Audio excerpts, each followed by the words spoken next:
एका लहानशा गावात आबूराव नावाचा गरीब प्रामाणिक चांभार राहत होता.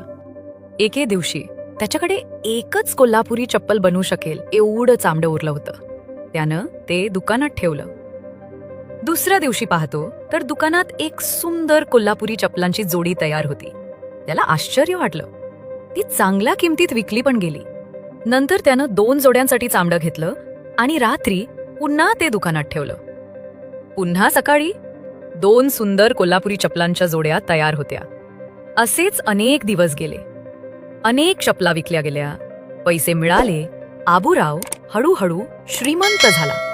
पण त्याच्या मनात नेहमी एक प्रश्न सतत फिरत होता. चपला बनवतोय तरी कोण?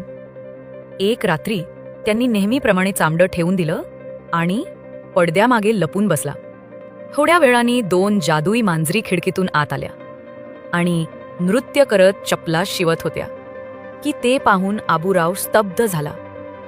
त्यालाही वाटलं आपणही त्यांच्यासाठी काहीतरी केलं पाहिजे. दुसऱ्या दिवशी रात्री आबूरावनं मऊ कपडे मांजरींसाठी टेबलावर ठेवले. मांजऱ्या आल्या, त्यांना कपडे दिसले, त्यांनी ते घातले आणि आनंदानं नाचायला लागल्या.